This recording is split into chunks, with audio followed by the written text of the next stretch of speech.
Good day everyone, I am Angelo C. Villamil and I will continue reporting about Learning Objective 2, Understand the Information Environment for Investors.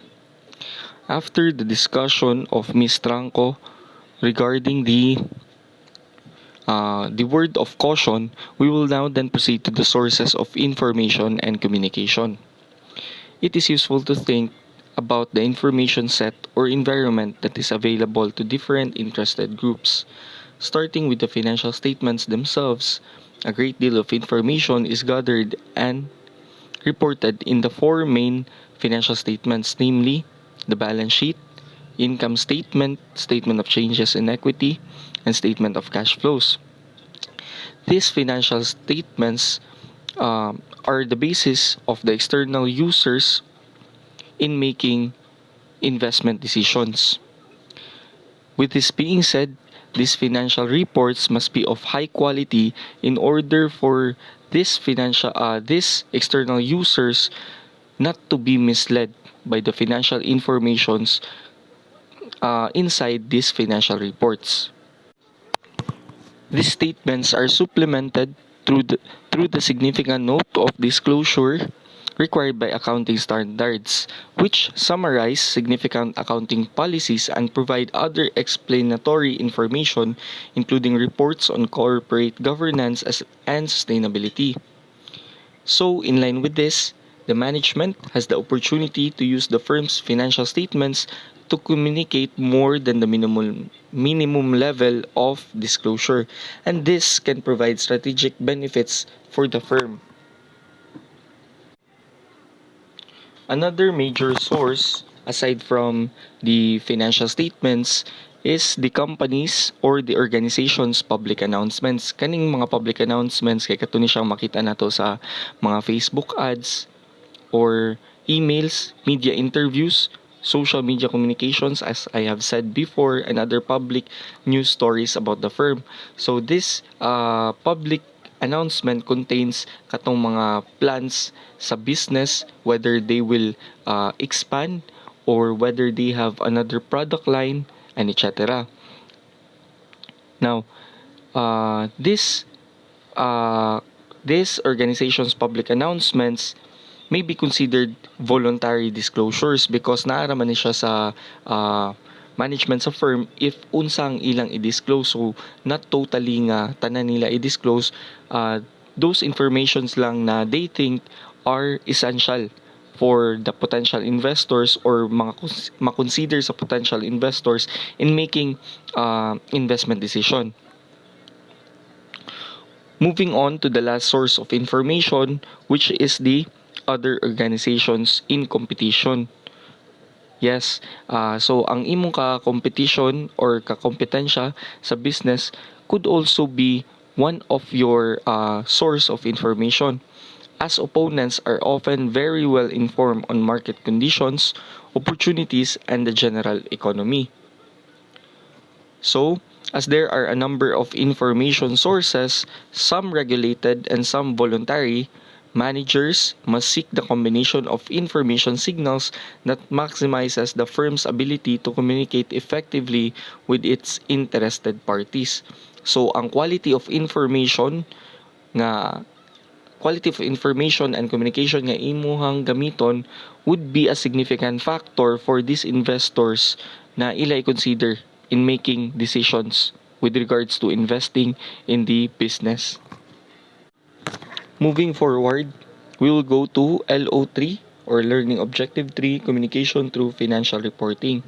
LO2 talks about external information or asa ta maka-outsource og information for financial reporting. Now, this information nga atong na-outsource kay ato na i-communicate diri sa LO3, which is the next step.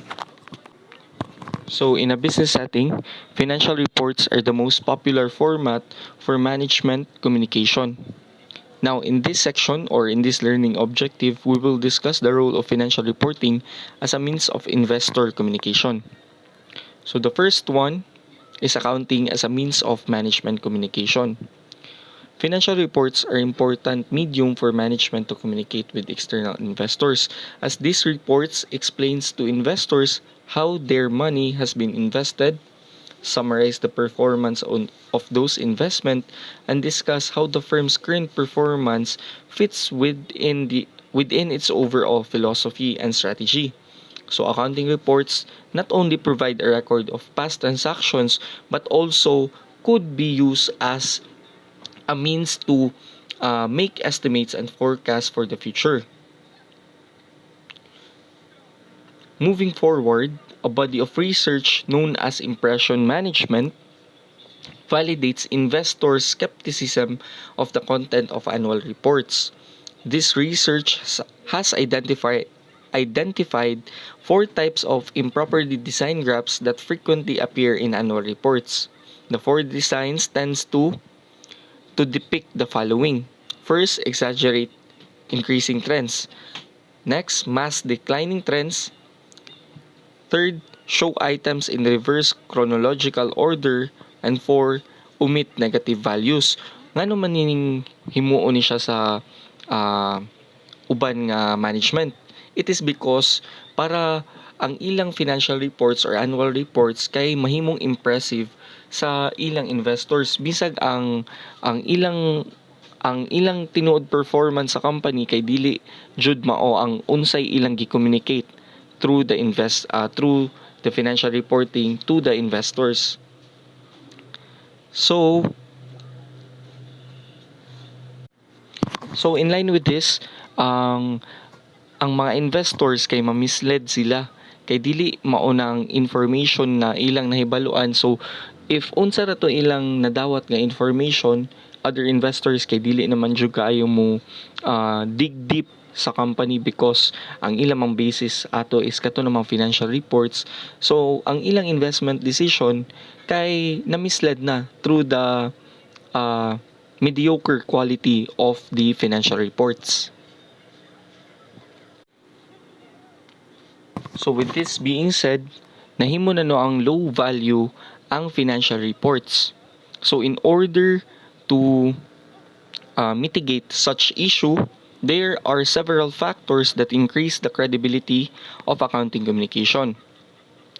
Although there is no overarching regulation of all aspects of communication using financial reporting, there are a number of mechanisms that can mitigate conflicts of interest in financial reporting and increase the credibility of accounting information that is communicated to shareholders. This includes the following. The first one is accounting standards and auditing. Accounting standards and financial regulators provide guidelines for managers on how to make accounting decisions and provide outside investors with a way to interpret these decisions. So now, ang ato accounting standards kay uniformly applied or there is the standards board na gahimo og uniform accounting standards to reduce the manager's ability to record similar economic transactions in different ways. Para natay basis ba nga para mabalance tanan. Now, the business must comply with these standards that is monitored by internal auditors. Mao ganing naata nga mga future accountants na mo practice og audit para kitay mo pamatuod na kaning mga financial reports kay in accordance with the accounting standards. And ang mo examine sa kaning financial reports must be external auditors para ang bias and prejudice kay dili siya present. So based ra gud siya ang decision sa accountant, based ra gud siya sa facts. So walay halong mga under the table na pambayad or unsa pa ba na. Then auditors therefore reduce the likelihood of earnings management. The second factor is monitoring by financial analysts. Financial intermediaries such as analysts also limits management's ability to manage earnings. Financial analysts specialize in developing firm and industry-specific knowledge, enabling them to assess the quality of a firm's reported numbers and to make necessary adjustments. Analysts evaluate the appropriateness of management's forecast implicit in accounting methods, choices, and reported accruals. This requires a thorough understanding of a firm's business and relevant accounting rules used to prepare its financial reports. Mao gani ni siyang kaning financial analyst kay nani siya atong sa chapter 1. Nani siya gidiscuss ni siya sa chapter 1. This financial analyst sila mo oversee sa financial figures if these financial figures are in accordance with what is the industry level, or if these financial figures reported kay tinuod sila. Like for example, pila ang net worth sa company karon or whatsoever. So analyst, business, and technical expertise as well as their legal liability and incentive differ from those auditors. Consequently, analyst reports can provide information to investors on whether the firm's accounting decisions are appropriate or whether the managers are overstating the firm's economic performance to protect their jobs. So namang joy mga ingon ani nga ilang i-overstate ang firm's economic performance para impressive lagi sa mga investors para mudaas ang ilang funds or capital for expansion or other business operations. Now, with the existence of financial analysts, kaning mga pag-overstate or direct nga fraudulent act nga pambuhaton sa management ka ma-mitigate na siya. And lastly, the last factor would be management reputation. Managers who expect to have an ongoing relation with external investors and financial intermediaries may be able to build a track record of unbiased financial reporting. By making accounting estimates and judgments that are supported by subsequent performance, managers can demonstrate their competence and reliability to investors and analysts. So with this being said, as a result, managers' future judgments and accounting estimates are more likely to be viewed as credible sources of information. So, importante po ang management reputation because if ikaw mismo ang management or kanang higher management sa company kay nailhan na nga kabalo kayo mo focus or kana mo gama og mga fraudulent acts, so ang ilang credibility as well as the company image kay mo decline gyud siya. So meaning less investment opportunities ang moabot sa ilahon since they are known for fraudulent acts. On the other hand, if the management reputation is a good one, then potential investors will trust your management, and ang investment sa usa ka company kay mosaka na siya. So we see financial reports as a way or as the main means of communicating to the investors. So kaning mga financial reports, they also have their limitations. While accounting standards, auditing, monitoring of management by financial analysts, and management concerns about its reputation increase the credibility and informativeness of financial reports, these mechanisms are far from perfect, which means that nandiyan siya yung mga limitations. And these limitations breakdowns can arise when the following scenario occurs. The first one, there are no accounting rules to guide or practice. So if wala tong accounting policies, kay wala dili siya dili ma-distinguish ang poor and successful performers. The second one, auditors and analysts do not have the expertise to judge new product or business opportunities. And the last one is management faces credibility problems. So generally, there are 3 accounting limitations enumerated or enlisted in this uh, in the PDF. So the first accounting limitation is accounting rule limitation. Despite the rapid increase in the number of accounting standards, accounting rules frequently do not distinguish between good and poor performers. For instance, current accounting rules do not permit managers to show on their balance sheets in a timely fashion the benefits of investment in quality improvements, human resource development programs, research and development programs, and customer service. Some of the problems with accounting standard arise because it takes time for standard setters to develop appropriate standards for many new types of economic transactions. That is why ang updates for financial reporting standards kay naadyo na siya, and it is one of our subject. So from time to time, naadyo yung mga existing standards nga dapat natong ilisan because of some certain situations. Kay ang atuang economy as well as the law itself, mausob-usob siya from time to time.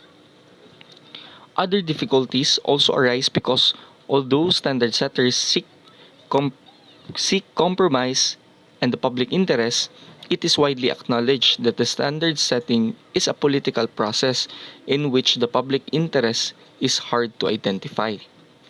Accounting standards are finalized and adopted after compromises between different interest groups such as auditors, investors, corporate managers, and regulators. So, dapat sa sila mag-meeting and ang standard setters kay ang ilang panghimuon nga standard or ang ilang i-update nga standard kay in accordance with a win-win situation between uh, the, uh, the auditors, the investors, the corporate managers, and the regulators. Let's move on to the second limitation, which is auditor and analyst limitation. While auditors and analysts have access to proprietary information, they do not understand the organization's business the way managers do. The divergence between manager and auditor or analyst business assessments is likely to be most severe for firms with distinctive business strategies or organizations that operate in emerging industries. Now, the conflict of interest auditors and analysts can face make their analysis imperfect. Conflicts can potentially induce auditors to side with management to retain the audit or to enable the audit firm to sell profitable non-audit services to the client. They can also arise for an analysts who provide favorable ratings and research on companies to support investment banking services and to increase trading rather volume among less informed investors. So, auditors and analysts are considered independent or should be independent from the company. With that being said, limited ra ang ilang information sa kung unsay i-present nga facts sa ilaha o kung unsay mga information nga ilang ma-outsource from other sources. Now, wala gid sila nakasabot og unsa ang system or unsa ang operations or unsa jud kabahin ang overall goal sa usa ka company na ilahong gi-audit. That is why naa jud pud sila limitation. Moving forward to the last limitation, the limited management credibility. When is management likely to face credibility problems with investors? Now, there is a very little evidence on this question. However, managers of new organizations, firms with volatile earnings or in financial distress, firms facing takeover offers, and organizations with poor track records in communicating with investors should expect to find it difficult to be seen as credible reporters. Where managers have short expected horizons in a business, such as when they approach retirement, there may be decrease in the likely credibility management brings out to an organization. With this being said, this makes it very difficult for managers to use financial reports to communicate positive news about future performance because ang ilang management credibility is limited. So that is all for my part, and the next report will be reported by Neil.